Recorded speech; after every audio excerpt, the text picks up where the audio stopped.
Hay algunas cosas en la vida que uno asume que son centrales. Hay cosas en la vida que uno asume que son centrales, que son muy importantes, pero que al final del día, cuando prescindimos de estas cosas, nos damos cuenta que al parecer lo que yo pensaba que era importante no era tan importante y ahora que no lo tengo parece que soy un poco más libre. Les doy un ejemplo. El celular. Muchos de ustedes, al igual que yo, hacen muchas cosas con su celular, ¿cierto?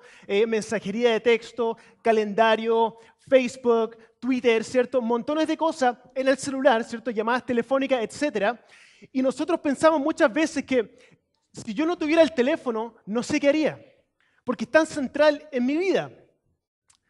Pero resulta que lo que yo pienso que es cierto con mi celular, al final no es tan así. Porque cuando me toca viajar a Estados Unidos o cuando me toca viajar a Chiloé, me doy cuenta que como en Chiloé es cierto, no hay señal y en Estados Unidos no puedo usar el teléfono, me doy cuenta que lo que yo pensaba que era tan imprescindible, al final como que soy más libre. ¿Cierto? Como que qué bueno que no está sonando el teléfono, ¿cierto? O qué bueno no tener que estar, ¿cierto? Siempre mirando el teléfono para diferentes cosas. Entonces, el punto, ¿cuál es? Que muchas veces cosas que nosotros asumimos que son centrales en nuestra vida, no solamente no son centrales en nuestra vida, sino que al prescindir de ellas, muchas veces somos más libres. Pero el tema de hoy día no es sobre los celulares. El tema de hoy día es sobre Cristo. Muchas veces nosotros en nuestra vida cristiana y en nuestro caminar en la iglesia y nuestro caminar con Cristo, a veces pensamos que hay cosas que son centrales y lo que quiero hablar hoy día es de una cosa en particular que tiene mucho poder sobre nuestra vida, pero que realmente si nosotros le sacamos el poder que tiene esta cosa sobre nuestra vida, nos vamos a dar cuenta que vamos a ser más libres para vivir la vida cristiana que Dios tiene para nosotros. Y de esa una cosa les quiero hablar hoy día. Vamos a orar para que Cristo nos acompañe y que el Espíritu Santo sea guiando todo lo que yo hable y que abra sus corazones para que Dios transforme.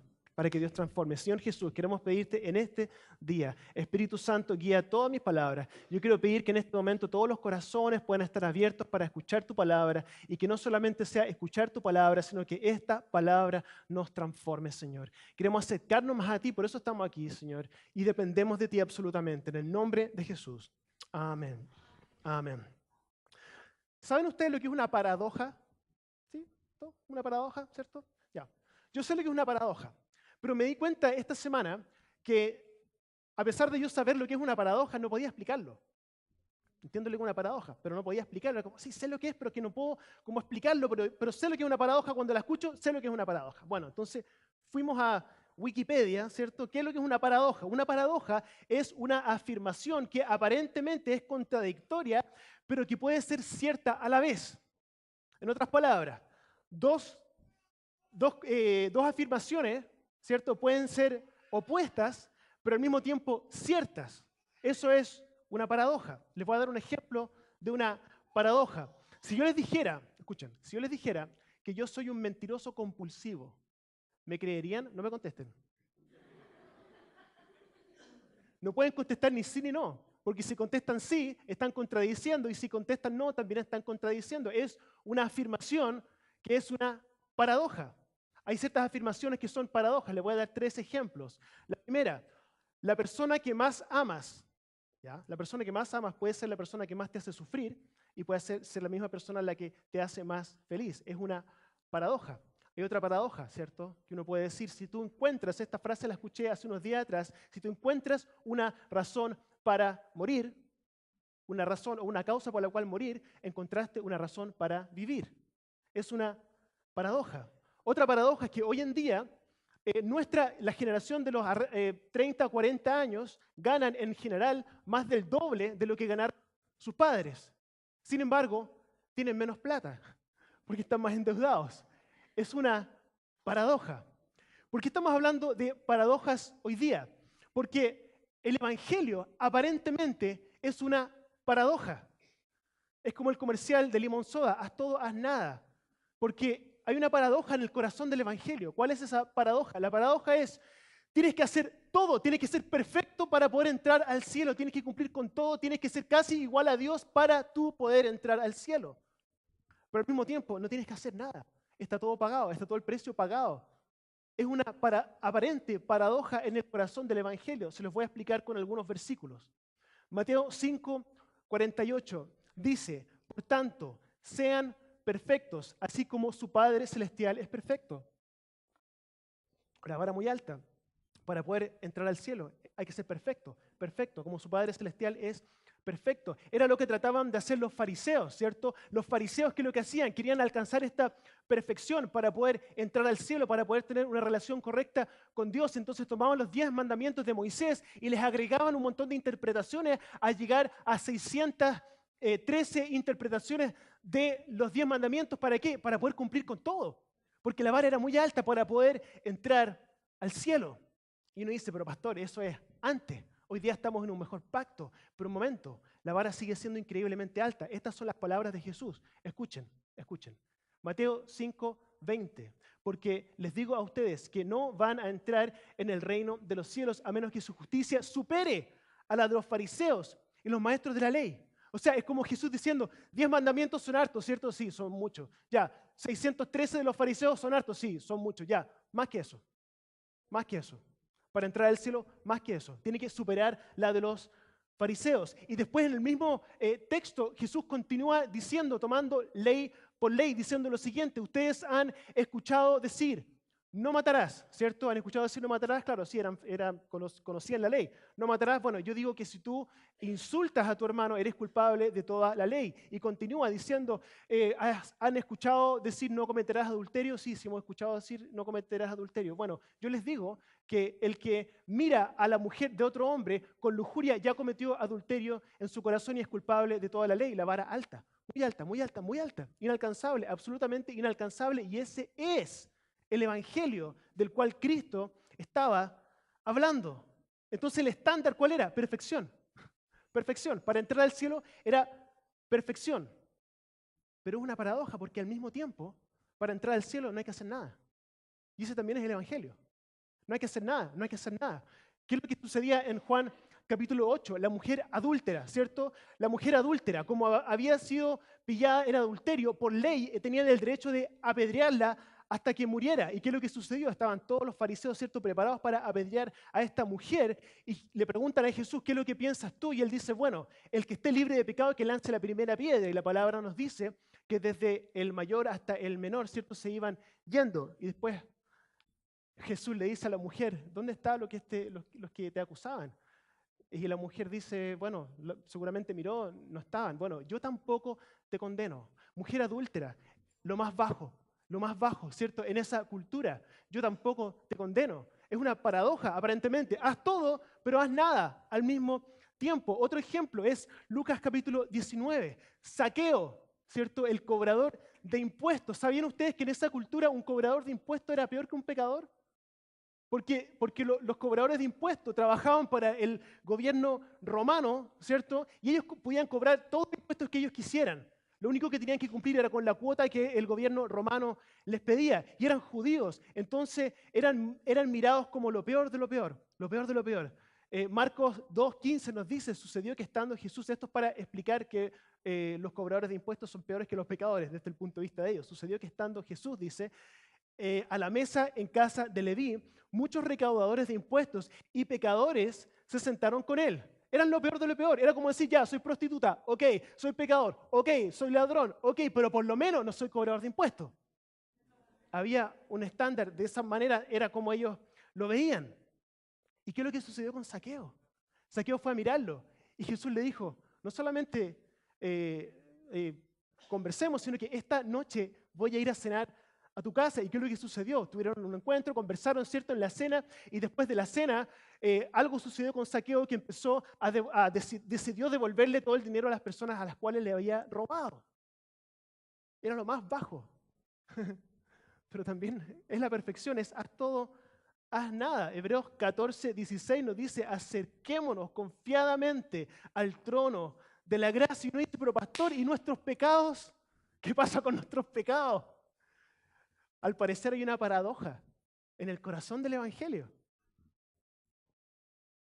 Porque hay que ser perfecto, pero al mismo tiempo cualquiera puede entrar, aparentemente.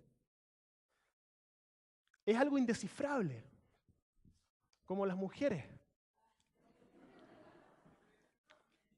Bueno, yo conozco solo 2 mujeres en profundidad, a mi mamá y a mi esposa, entonces hablo en general, pero las que conozco son 2. Las mujeres son indescifrables. Y no lo digo como un insulto. Son indescifrables. Hay una frase que dice, no se puede vivir con ellas, ni sin ellas. ¿Cierto? Alguien dijo por ahí, no hay que descifrarlas. Buena suerte con eso. No hay que descifrarlas, solamente hay que amarlas.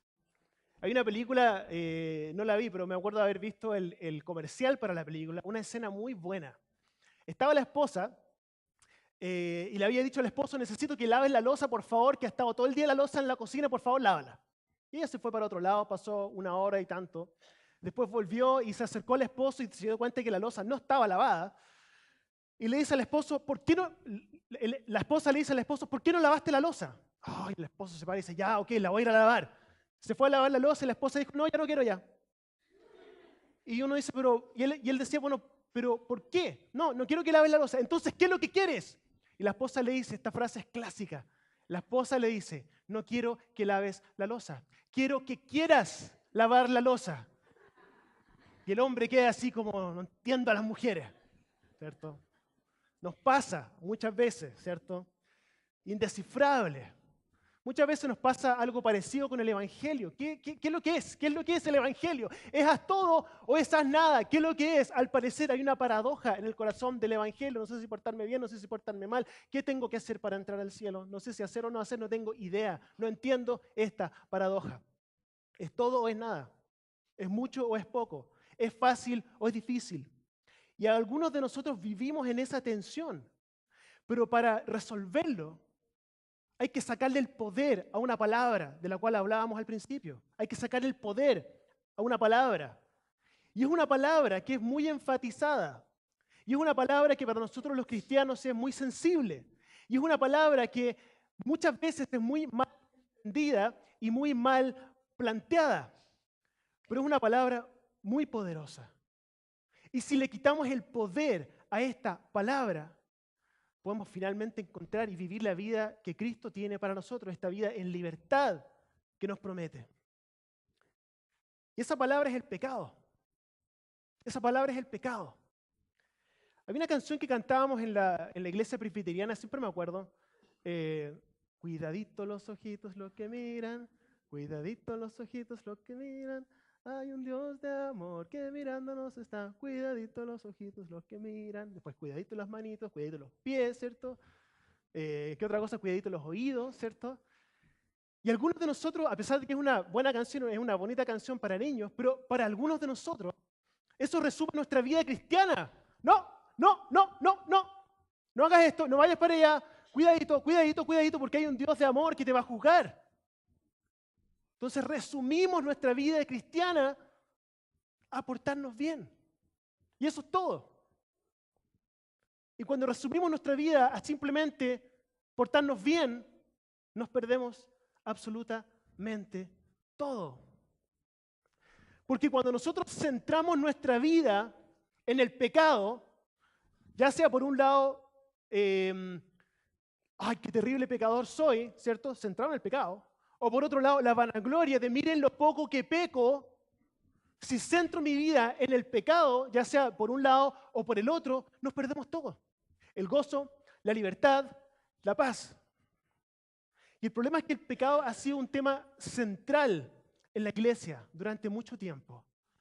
Y es un tema que está muy mal enfocado, en mi opinión. Ahora, momento. El pecado es importantísimo. Es importantísimo. O sea, en el sentido de que nuestro pecado, nosotros lo sabemos, nos separó de Dios. Nuestro pecado nos separó de Dios. Romanos 3:23 dice, pues todos han pecado y están privados de la gloria de Dios.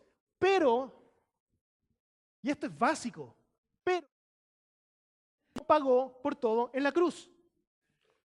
Romanos 6:23 dice, porque la paga del pecado es muerte, mientras que la dádiva de Dios es vida eterna en Cristo Jesús nuestro Señor. Entonces, el pecado sí es importante, pero Cristo pagó por ese pecado, sacó el pecado. Tenemos restitución de esta relación con Cristo a través de la cruz. ¿Qué significa esto? ¿Qué significa esto? Significa que el pecado que nos separaba de Dios, aquí estamos nosotros, aquí estaba Dios, ese pecado en la cruz, Cristo lo sacó. Ya no está, el pecado ya no es tema. el pecado ya no es tema. Ya no es tema el pecado.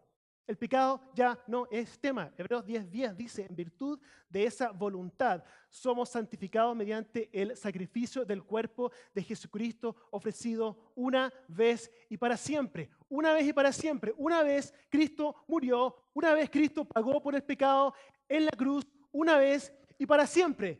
Y por todo. Lo de antes, los pecados de antes, desaparecieron. Los pecados de ahora, desaparecieron. Los pecados del futuro. La acción del pecado a veces no se acaba, pero el poder del pecado para condenarnos ya no está. Cristo pagó por ese sacrificio, con ese sacrificio pagó por el pecado y sacó el poder del pecado. Entonces el pecado, esto es muy importante y creo que no lo entendemos bien. El pecado ya no es tema, ya no es tema. Entonces se resuelve esta paradoja.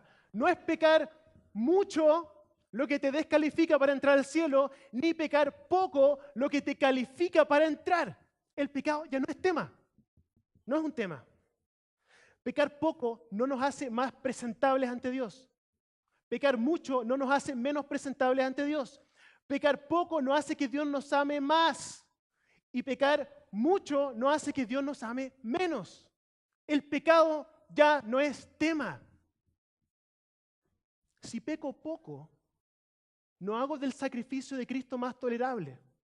Si peco mucho, no hago que el sacrificio de Cristo haya sido más terrible. Una vez y para siempre pago por todo, antes, ahora, futuro. Es muy importante que lo entendamos.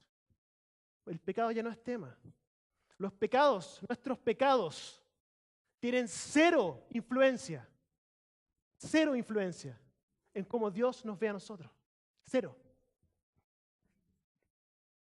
Porque cuando Dios nos ve a través del sacrificio de Jesús, Él ya no ve nuestro pecado.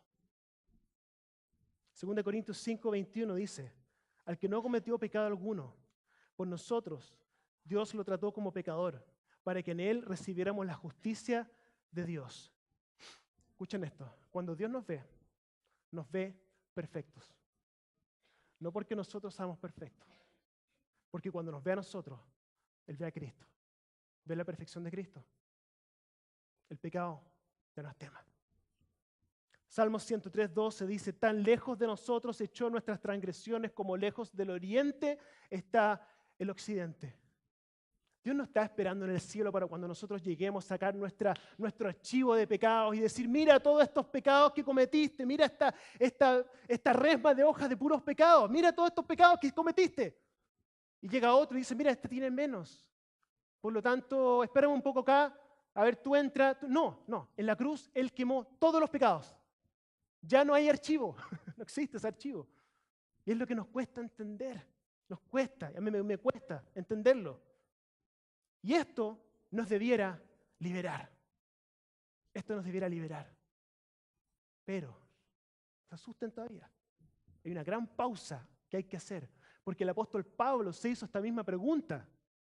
Y habla sobre esto en Romanos 6:1. Dice, bueno, ¿qué concluiremos? ¿Vamos a persistir en pecado para que la gracia sobreabunde? En otras palabras, como ya mi amigo va a pagar la cuenta, entonces pido todo lo que pueda pedir, ¿cierto? Y pido lo más caro porque está pagando la cuenta. No. ¿Qué es lo que dice el apóstol Pablo? No está diciendo de que nosotros ahora tenemos chip libre como está todo pagado.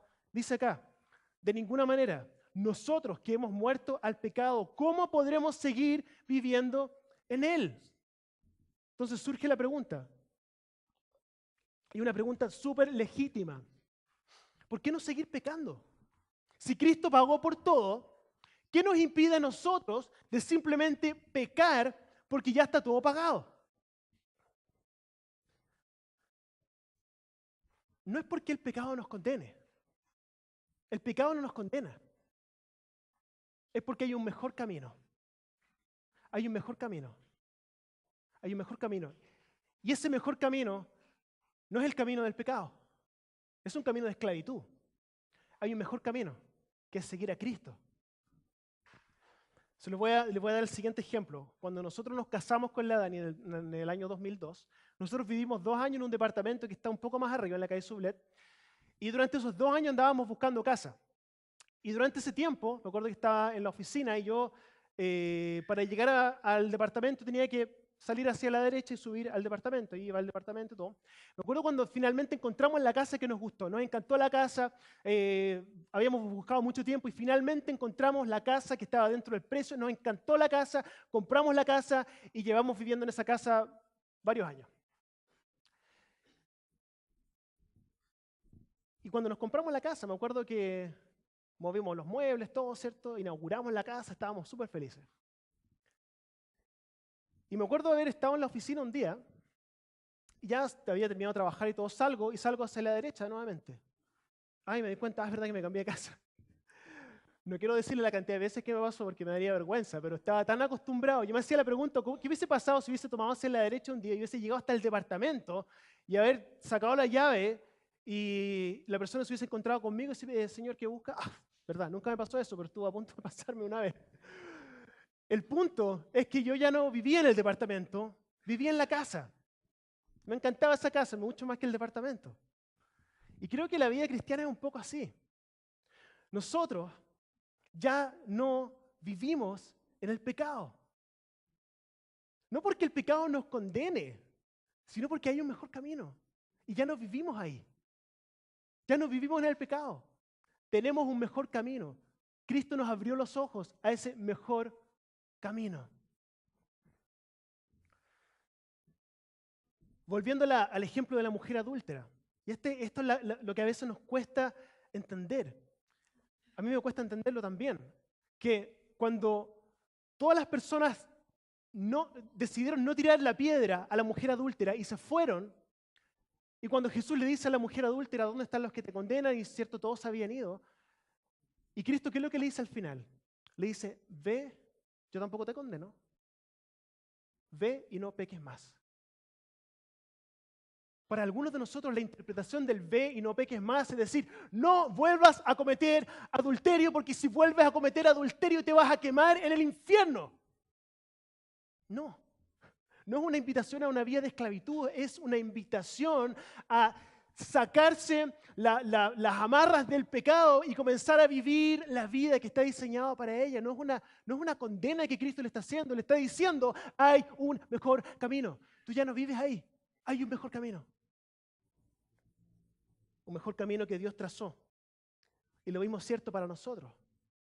Para los que tienen problemas con la pornografía, por ejemplo, que ahora es tan fácil meterse al internet y ver pornografía. Para los que están amarrados con el tema de la pornografía, lo que Dios te está diciendo hoy día no es que vas a llegar al cielo, mira todas las veces que te metiste a internet a ver pornografía por tu pecado, te vas al infierno. No, le está diciendo, el camino de la pornografía es un camino de esclavitud. Hay un mejor camino. Tú ya no vives ahí. Hay un mejor camino. Para las personas que tienen problemas de ira, Dios les dice, no es que, te enojaste tantas veces, te condeno, te vas al infierno. No, ya tienes abiertos los ojos, ya te encontraste con Jesús, hay un mejor camino, ya no vives ahí. Y así, la lista de todos nuestros pecados, no es que nos vamos a presentar ante Dios con la lista de pecados y Dios va a decir, mira todos los pecados que cometiste. No, ¿por qué no elegiste el mejor camino? Hay un mejor camino. Entonces, yo creo que Zaqueo es uno de los mejores ejemplos.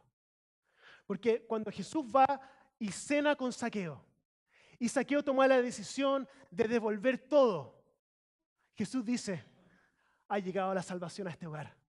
Ha llegado la salvación a este hogar. Y el error que muchas veces nosotros podemos cometer es decir, claro, como vendió todo, o sea, como devolvió toda la plata, entonces como resultado de lo que él vendió, la salvación llegó a este hogar. No está diciendo eso. No está diciendo eso. Está diciendo que me doy cuenta que la salvación llegó a su corazón porque comenzó a transformar su vida. Entendió que él ya no vive ahí. Hay un mejor camino. Ya no vive en el hogar del robo, por así decirlo. Hay un mejor camino. Hay un mejor camino.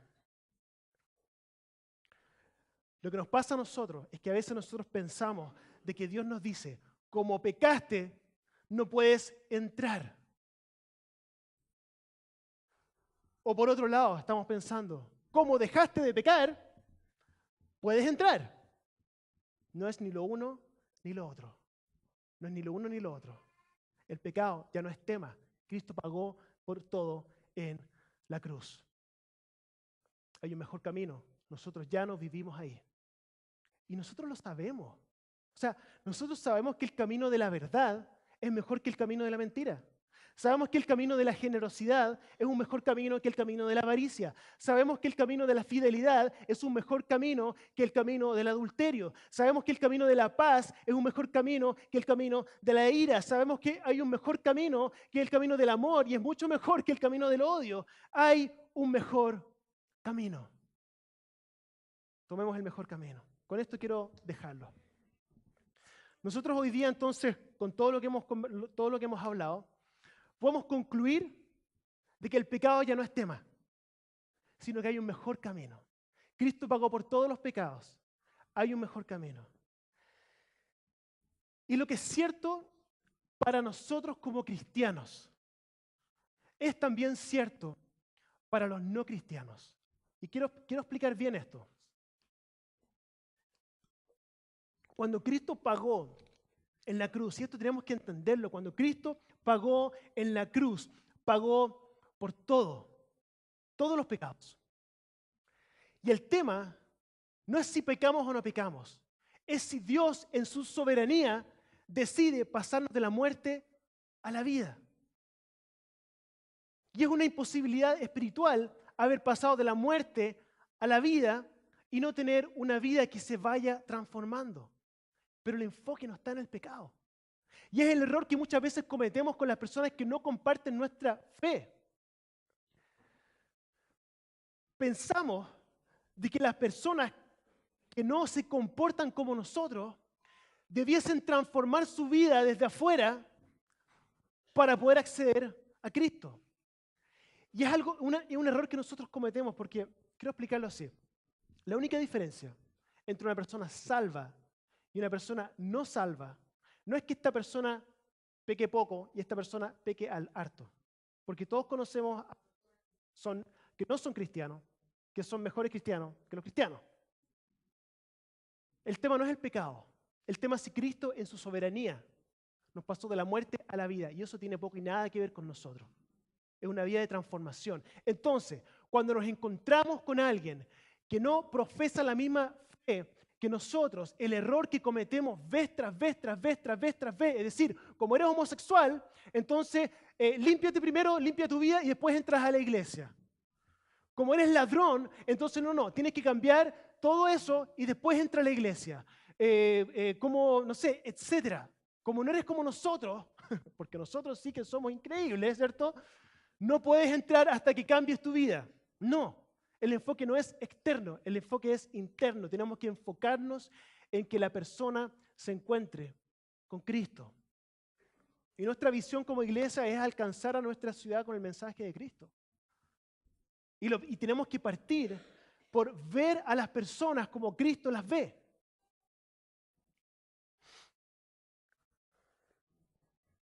Lucas capítulo 5, versículo 31 dice, no son los sanos los que necesitan médico, sino los enfermos, les contestó Jesús. Versículo 32, no he venido a llamar a justos, sino a pecadores para que se arrepientan. Y cuando habla sobre arrepentimiento, está hablando sobre este mejor camino del cual hemos estado nosotros hablando. No es ese arrepiéntete, no. Hay un mejor camino. Es un término militar. El arrepentimiento es tú vas para allá y vas para allá. El pecado no es tema. El tema es cuál camino vas a tomar en tu vida. Y lo mismo es cierto para la gente que no profesa la misma fe que nosotros. Vamos a orar, vamos a cerrar nuestros ojos y vamos a abrir nuestro corazón. Vamos a cerrar nuestros ojos, vamos a abrir nuestro corazón. Vamos a preguntarle al Espíritu Santo, ¿qué me estás hablando a mí hoy día? El Espíritu Santo nos puede estar hablando algo diferente a cada uno de nosotros. Yo no lo sé. Yo quiero pedirte, Señor, que tú puedas traspasar todas mis palabras, Señor, y que podamos nosotros entender de que el camino del pecado es un camino de esclavitud. Y que cuando moriste en la cruz, que pagaste por todos los pecados, Señor. Ayúdanos a no ser más esclavos del pecado y a entender de que la vida a la cual tú nos invitas a participar No es una vida de esclavitud, de no pecar, no pecar, no pecar, no pecar, sino de elegir el mejor camino. Yo quiero pedir, Señor, que si hay alguien hoy día que quiere tomar este paso de arrepentimiento, Señor, que tú puedas trabajar en su corazón. De hecho, voy a pedir que mantengan todos sus ojos cerrados. Y si hay alguien hoy día que quiere tomar la decisión de entregar su vida a Cristo, de arrepentirse, de decir, yo dejo mi vida pasada, yo necesito un Salvador, y ese Salvador es Cristo, yo quiero pedir con todos los ojos cerrados que tú levantes tu mano. Que levantes tu mano arriba y que después bajes la mano. Y si tú tomaste esa decisión hoy día, yo quiero conversar contigo. Después del culto, quiero pedir que te me acerques, vamos a conversar, que quiero ayudarte a poder caminar con Jesús. Y para el resto, quiero pedirte, Espíritu Santo, que nos ayudes a entender que la vida cristiana no se trata de simplemente enfocarnos en nuestro comportamiento, sino que tiene que ver con una relación personal contigo. Y que cuando estamos cerca tuyo, somos más nosotros que antes. Encontramos nuestra identidad en ti, Señor, y somos más libres. Yo quiero pedir por esto, por nuestra iglesia. Te doy las gracias, Señor, por la palabra de hoy. Te alabamos, Señor. Te alabamos, Señor. Queremos entrar en este tiempo de adoración, Señor. Queremos abrir nuestros corazones